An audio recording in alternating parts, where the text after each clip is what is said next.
Hi everyone, I'm Stephanie Smallegan and thank you for attending our talk. Today we're going to discuss an adaptation pathway that we're developing for Dauphin Island, Alabama.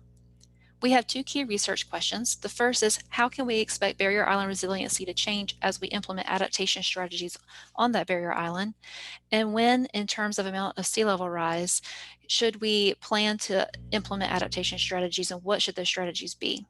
To answer those two research questions, we're developing an adaptation pathway. An example adaptation pathway is shown here, where sea level rise is on the x-axis and strategy is on the y-axis.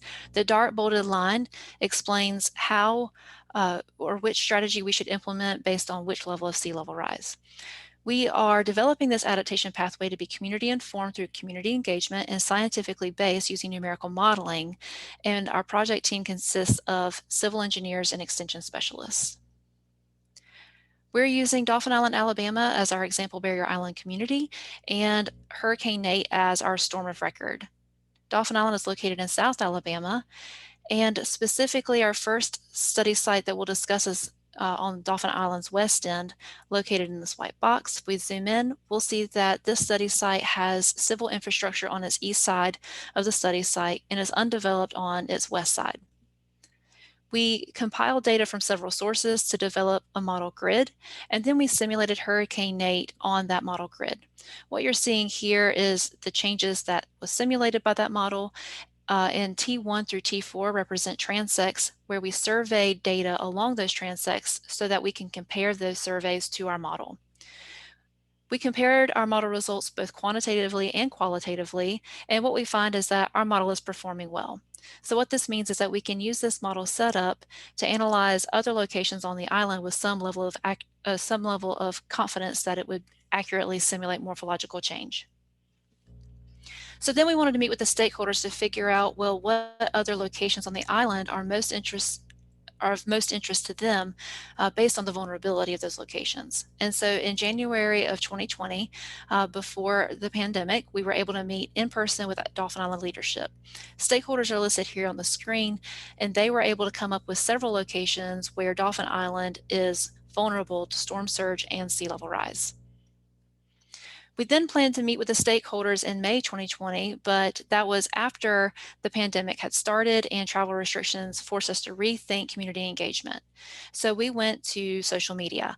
We developed a Facebook page that allowed us to communicate with Dauphin Island residents through their residents page. We had Zooms, we had call-ins, several methods for obtaining feedback, and we also gave the community a survey to gauge what their ideas were based on the vulnerability of Dauphin Island and what levels of sea level rise they were most interested in us studying for the adaptation pathway.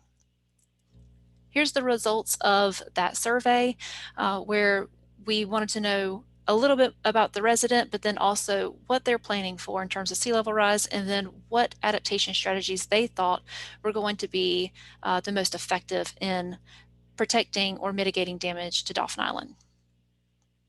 What we found is that the leaders picked higher levels of sea level rise based on likelihood of occurrence. So here we did not represent sea level rise in terms of quantity of sea level rise, but instead of likelihood of occurrence.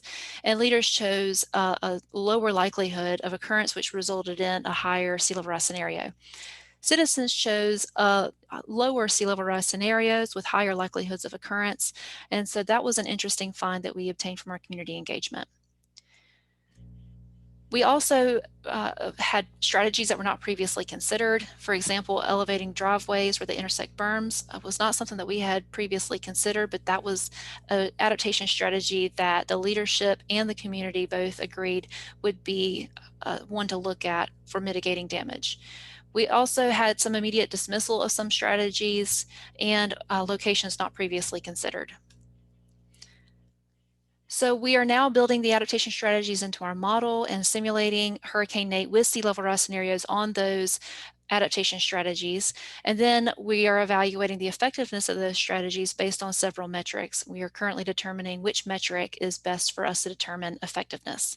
Then we plan to construct the adaptation pathway using the adaptation strategies and the sea level rise scenarios, then reconvening with the community to help them understand what the pathway means, but also how they can use it and implement that in their own community planning as needed. We're also maintaining relationships and relevancy with ongoing projects, as there are many ongoing projects on Dauphin Island. The first site that we're going to study is the Barrow Pit site. We'll develop an adaptation pathway for the Barrow Pit site first. And then the second site that we've chosen is the freshwater lake and aquifer. As you can see, there were several locations identified from Dauphin Island leadership that are vulnerable. Due to the constraints of our study, we were only able to look at these 2 sites.